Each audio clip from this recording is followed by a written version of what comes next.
Yes. They just took a guess. Yes, they just took a guess. Yeah, I told them that I can't do it. If anyone has any questions left. Chairman, this is the pool camera, if you don't mind speaking to the camera.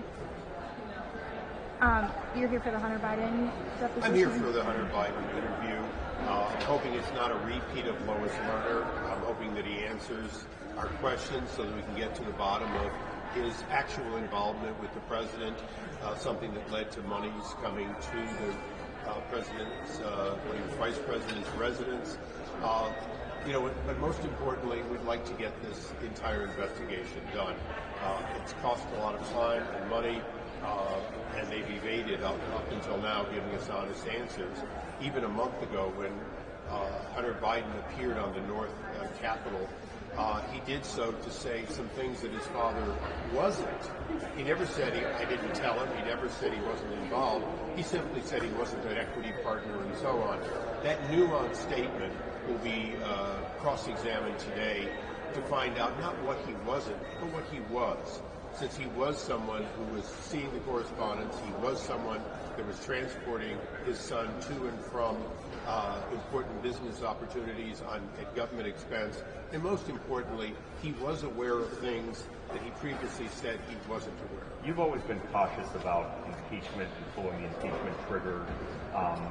Where are you on do you think President Biden has committed an impeachable offense at this point? Impeachment is a very narrow statute, and I think it's always important. It's not for just policy disagreements. It's about actual crimes, including bribery. Certainly, if we find a relationship that can be proven before the Senate of the things the president did and why he did them in support of his son, that becomes an element of bribery. If his son benefited from it, his brother benefited from it, the family benefited from it.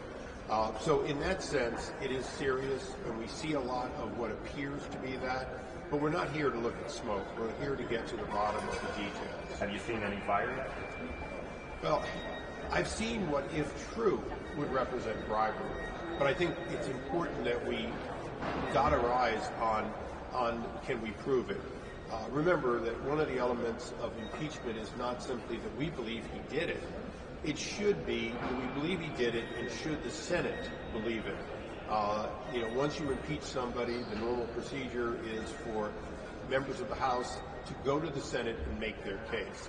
And I believe that Jim Jordan and James Comer and the rest of the team, a team that I've worked with for 2 decades now in some cases, they need to make sure they ask that question of, do we have what it takes to convince Democrats in the Senate to do the right thing? What do you make of the allegations from Democrats that this is just Republicans trying to tarnish Joe Biden's reputation ahead of the election? A myth. I think it's important for the press to understand and to remember that for 4 years of President Trump's administration, they constantly, the Democrats, the very ones that are complaining today, constantly alleged that anything that happened, including people who stayed at the Trump Hotel, was in fact a form of bribery, and it was an impeachable offense. And they impeached the president twice, neither time with success. So I don't think their hands are clean on the question of impeachment or investigation.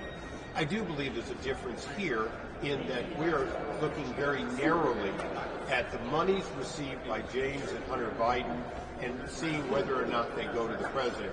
We're not looking at any and all activities. We're not looking broadly, and we don't intend to. This is a narrow investigation based on foreign relations that led to vast amounts of money coming to the president's family or the foundation that bears his name up in Pennsylvania. Thank you. Thank you.